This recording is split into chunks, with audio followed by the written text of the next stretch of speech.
Good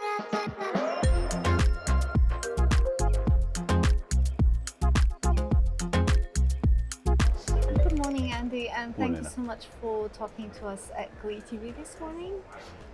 And maybe I'll start about the awards, because Yep. I know you're a judge at the Yep. Glee Awards. Can you tell us a little bit about the selection process and what judges are looking for in general when they select brands for awards? Yeah, I mean the selection process by definition is new product. So as judge we're looking for an improvement on an existing product, such as the watering can. Innovation, obviously sustainability and recycling is up there as probably now far more important. I've been doing it for 4 or 5 years, and it's certainly far more important than it has been in the past. UK manufacturers, UK sourced is key, and yeah, I would say recycling is up there as well. But we're looking across the panel, and again, from my perspective, being a retailer, you know, it's good to have a good product, but then price is key. Quite often, a product will be too expensive, and obviously we're looking for, you know, not always necessarily volume, but it can't sit on the shelf and gather dust because of the price. Exactly. And what other trends do you see coming for the garden retail industry?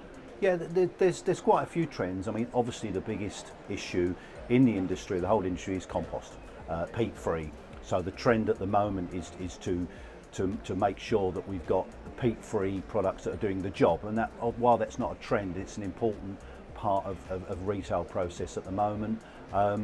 The argument again is, are we moving more from terracotta and glazed pots to more plastic or resin pots?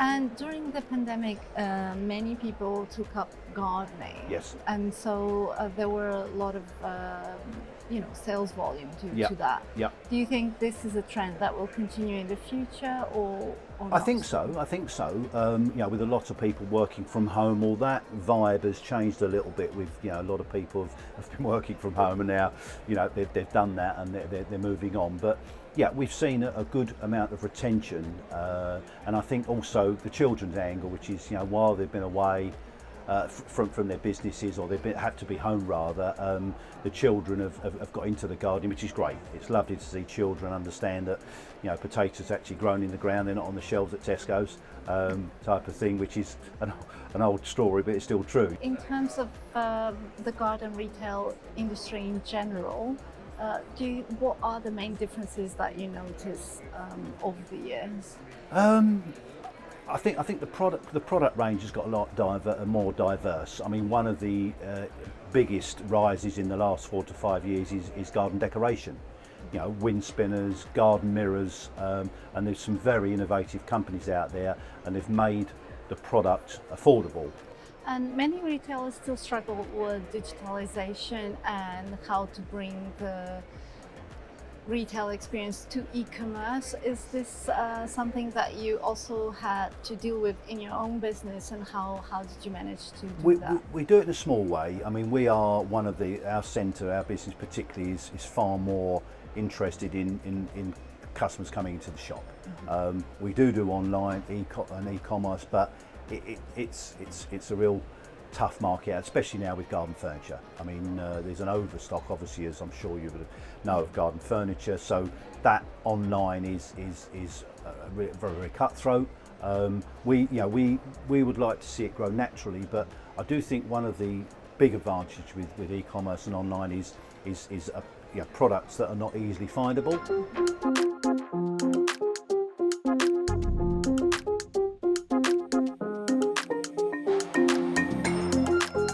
What could be done to attract more people to the garden retail industry?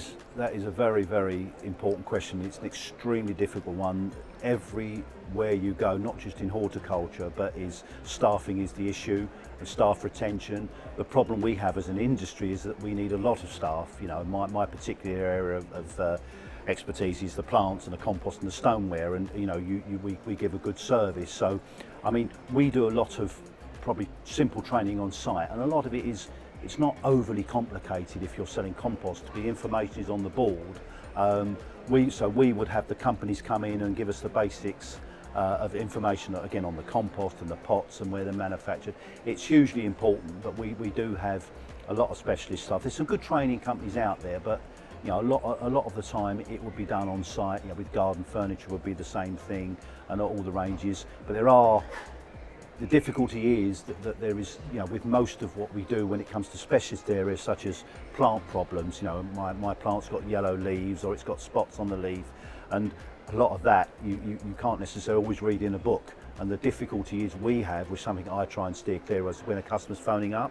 Because if a customer phones up and says, you know, my palm is gone green, well, you need to physically see the problem to deal with. It's exactly the same with outdoor plants, you know. And but no, it is a big issue. Young people coming into the trade is not happening. We were only talking the other day. We're part of a big group, and we're sort of just looking and thinking, where are these 20, 25-year-olds? You know, family. We are involved. The group we're in is family businesses, and there isn't anybody a natural progression. With family coming in and the youngsters, so it is a real issue. And in terms of opportunities, to end on a positive note, yep. Where do you see the opportunities in the garden retail industry? The opportunities, what we've got to do is, it's a fantastic industry. I mean, I've been in it for 44 years.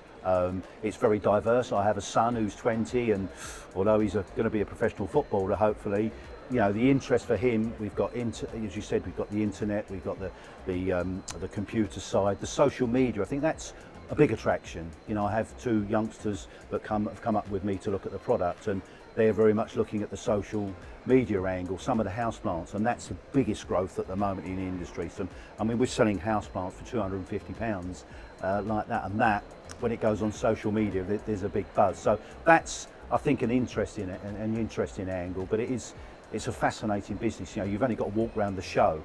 You can just see so many different types of products that, yeah, we do need to you know, get the youngsters involved.